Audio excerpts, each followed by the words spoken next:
right, this is Mike, Seder 42 Vinyl. I'm going to do an October 2018. These are records for heavy metal that I bought. Some extreme metal in here, just some, traditional heavy metal, progressive metal, just all kinds of different metal, nothing really specific. And this is going to go from about, 2000s to maybe 2020, 2018, all the way back to like the early 90s, like 90, 91.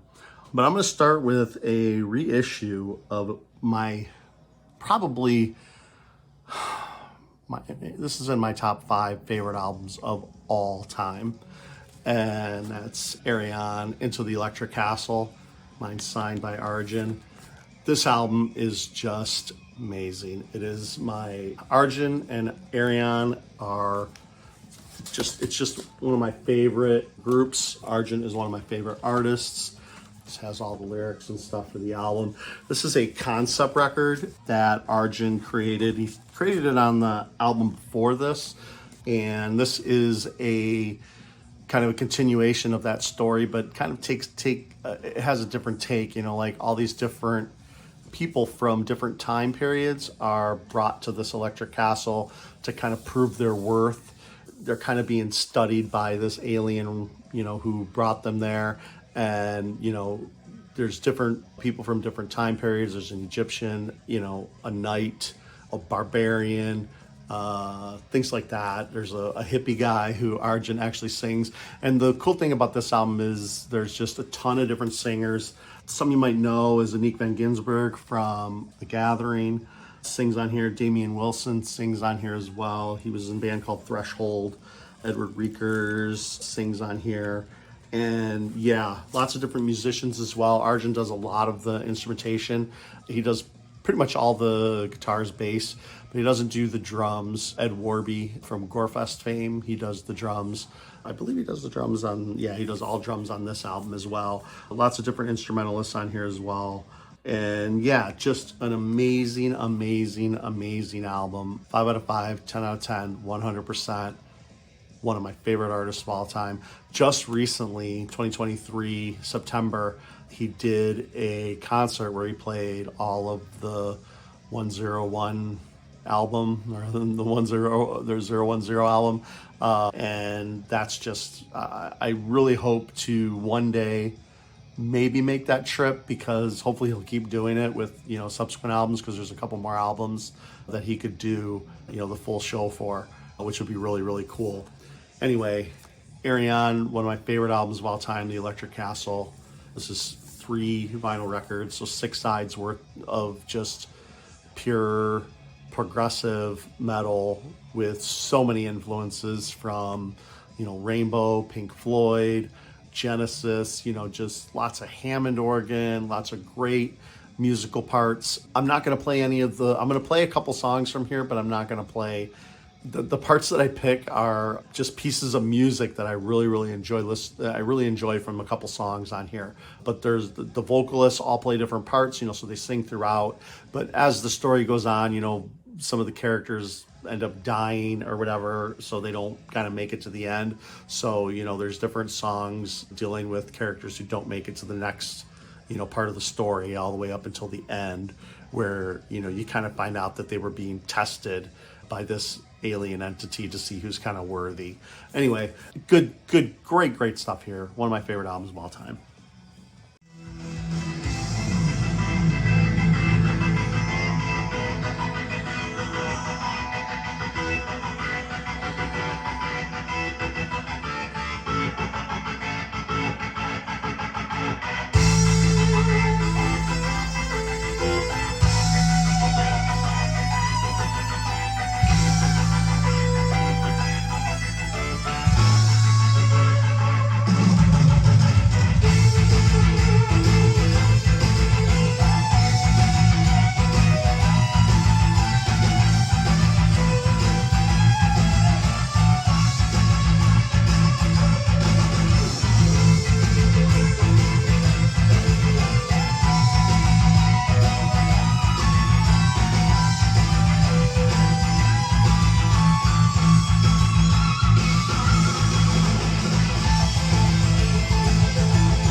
All right, this next band this came out in 2018. This is, I don't know how many albums this is from these guys, probably like their 10th album or something like that, maybe a little bit less than that, and this is the first album that I actually bought from this band and got into. And actually my wife kind of like listened to this a little bit. It was a new album that had come out, and we were at the record store, and she's really not that interested in going to the record store with me, but she had heard about this band, and I knew about this band already, but she had heard some songs and she's like, oh, I'd be interested in listening to that. So I kind of like that, anytime she's interested in something music-wise that I would potentially be interested in, it kind of makes me a little bit more interested, just to kind of try to get her involved a little bit into my collecting habit.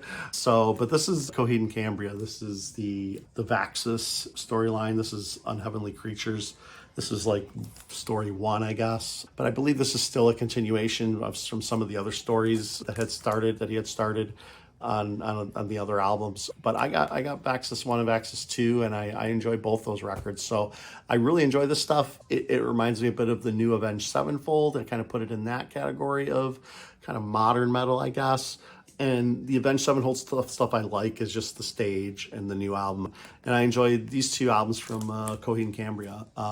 Really enjoy this. Got the Tiger Eye, they called this, vinyl version.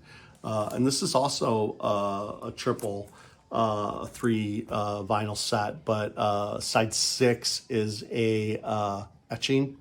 And when I first bought this at the record store, one side was just scratched like really bad, so I had to bring it back and get another copy. But anyway, that's just part of the story. But I enjoy the new stuff from these guys. I think it's really good.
This was a Bandcamp purchase. This is Horrendous.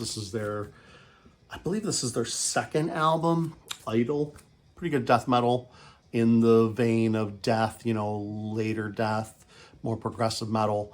Good stuff. The new album from these guys from 2023, it's potentially in my top 10. It's really good. Better than this album, but this album's still pretty good.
This is a band, I don't know if you know the band Haunt. What's his name? Trevor Church does the like all the songwriting for the band Haunt, and he also does a side project called Beastmaker. And I have a couple albums here from Beastmaker. This is their second full-length album, Inside the Skull. I got this on Purple.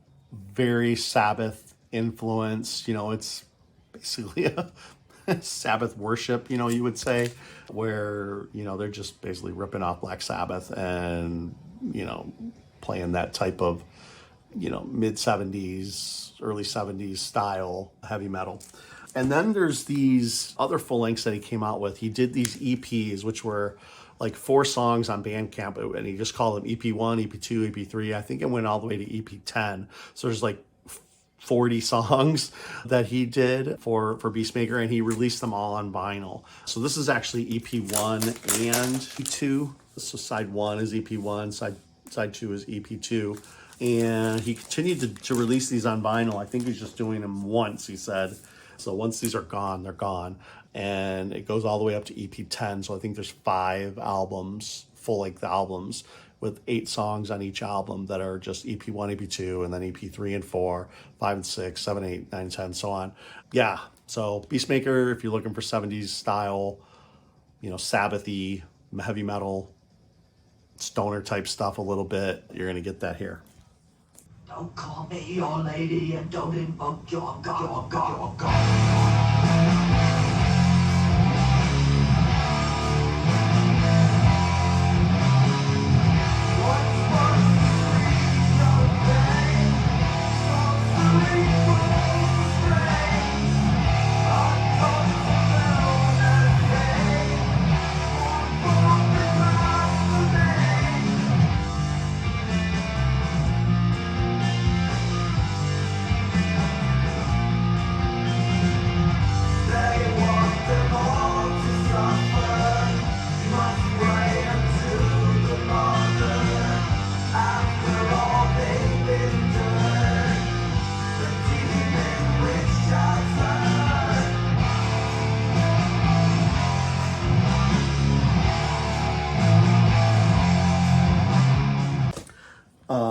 Crystal Viper. This is traditional heavy metal. This came out in 2017. All the songs are written by the singer, a female artist, Marta Gabriel. And yeah, German style, European style, traditional heavy metal here. It's actually pretty good. I enjoy it. You know, it's typical. I wouldn't say it's anything, you know, you must go out and buy, but you know, if you like this kind of stuff, I think this is a good band. They're not a bad band, and I do enjoy, you know, the female vocals on a lot of bands. If you know, I talk about that sometimes with albums that I play. So I do lean towards that, you know, sometimes.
This is Epica, this is the Holographic Principle, and this is symphonic metal, operatic vocals. Simone Simons sings on here. She also does some singing for Arjun on Arion stuff. So, yeah, and she did the O1 album as well, did a song on there. And I think she did the live show that I was just talking about in Tilburg. Anyway, this is a pretty good record. I would still go with the first album for Epica, but if you love the first album and you love symphonic metal, Epica is like right up there. You know, they're really, really good. So, and this album is really good stuff. And the other connection here is the producer of this album is Joost Vandenbroek. Vandenbroek. He does production, he does keyboards. He's a very great artist, synthesizer player. Just amazing. Plays the Hammond, plays, you know, all kinds of different keyboards and synthesizers, and he does production. So he produced, helped write some of these songs with these guys, you know, helped arrange some of the melodies, things like that, you know, and does a really great job here. So that's one of the other reasons that I like this album and Epica is because of the work with Joost, because Joost definitely does really good work with Arjun and Ayreon Project.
And they also have a new album, Supersonic Revolution, which he plays excellent keyboards on as well.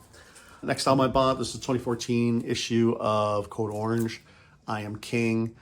It's a good album, deathcore or metalcore, but very good stuff here. Code Orange.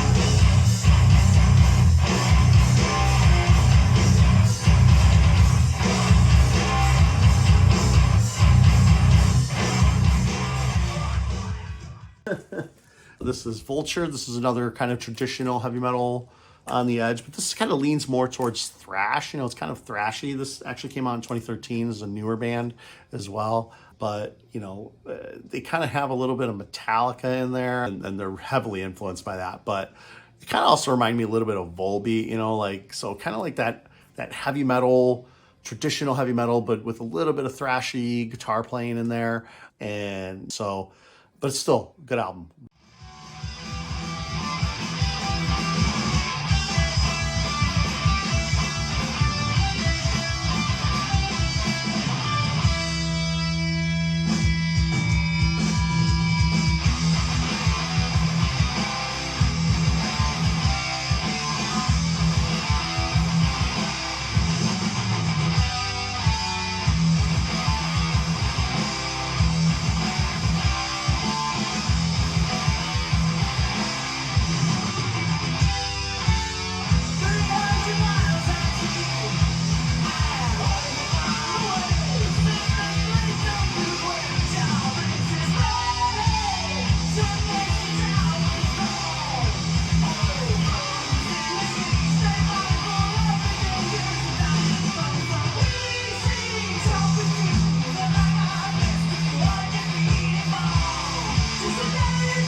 albums are from the same artist, and this is Opeth. This is Ghost Reveries. This is when they were still kind of progressive death metal. And I also have this album is, I got this on as an Amazon warehouse, and just beware, you know, when they say that the cover could be damaged, well, that's kind of what was on this one. You know, you can see it just creases. The albums were perfect though, nothing wrong there, just the cover was heavily creased. Other than that, everything was in good shape, plays great. So just know that that's a potential, you know, caveat to going with the Amazon warehouse special. But I think I got this album for like $20, which was a really good deal. And I also got this one. This is the Opeth's second half of their, you know, career, when they went more progressive, you know, or 70s prog rock. This is a Rocktober release of Pale Communion. It's a good album. It's not great. A lot of the more progressive 70s style stuff, you know, progressive stuff that they did, that's not, you know, mostly, that's not like death metal or heavy metal or progressive death metal, is more hit or miss for me. Is, you know, I think with most of us who like Opeth, I think feel the same way. You know, their earlier stuff is more consistent, just because like the riffs and stuff were more consistent and really good. Here, you know, they're definitely going more, trying to be more melodic and just have different types of songs.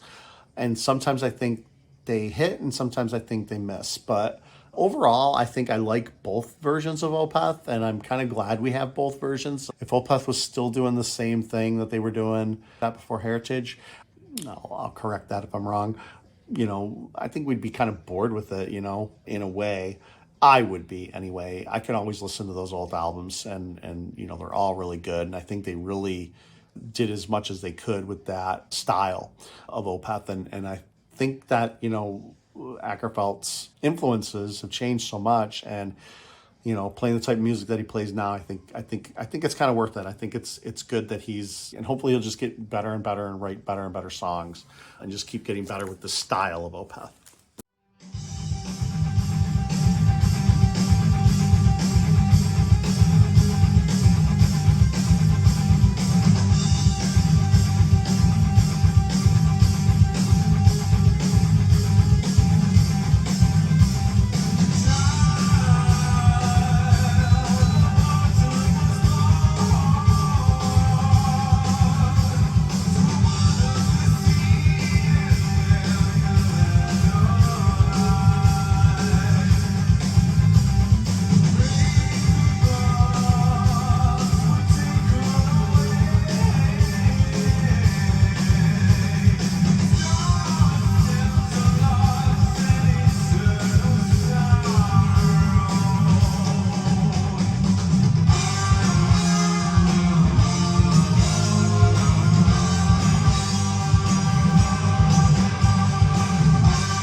Couple more left here. This is a great album, Symphony X, Iconoclasts. Symphony X is a great progressive metal band, more in the thrash metal style, I guess. You know, heavier guitars, kind of esque stuff. Yeah, Symphony X, Iconoclast, great stuff here. Very melodic as well. Every song has a hook, you know, so it's not just, you know, guitar wanking, you know, solos or time changes for the sake of time changes. The songs all make sense. They all, you know, play really well, and everything just sounds great. So Symphony X really hasn't had a bad album, honestly. Maybe their earlier stuff, you know, once 5 came out, that Symphony 5, I believe, from that album on, they've been perfect. And Odyssey is my favorite album from them, but Iconoclast is up there. It's really good.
Last couple albums is from the 90s. This is when my friends and I were really first starting to discover death metal. And Paradise Lost, Lost Paradise was one of the first albums that we bought and blew us away. I mean, the guitar tone on here is utterly disgusting. It's just so low and guttural. And the vocals, I mean, this guy, Nick Holmes, Nick Holmes, he can go toe to toe with Ackerfell as far as guttural vocals go.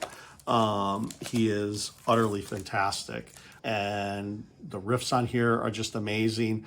Back in the 90s, I think there was a lot more band, maybe not a lot more, but the bands that we were getting into, that I was buying, riffs were so important, like every song had to have some memorable riff in it. And I just don't hear that as much nowadays. Maybe I just heard too much death metal, I don't know.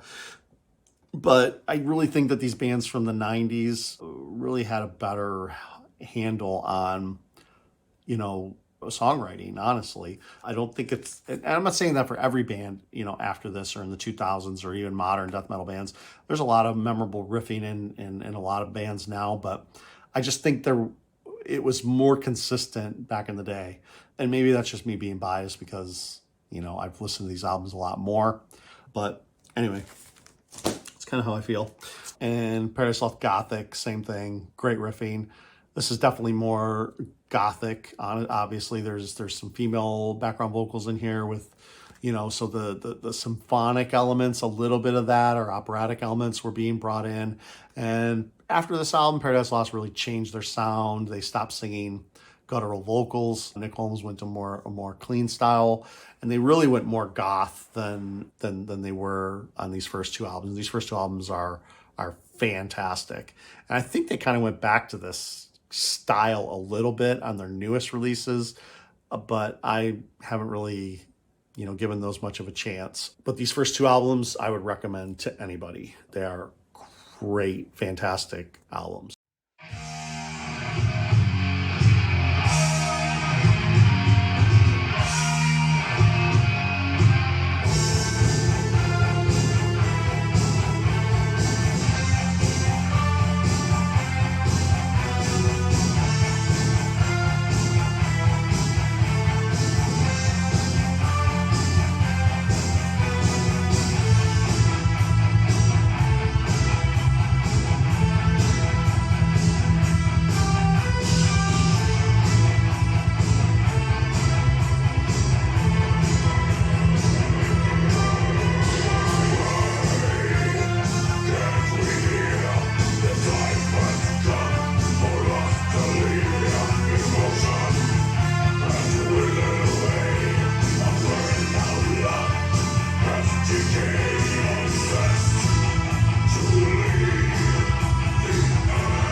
And that's everything I bought heavy metal for October 2018.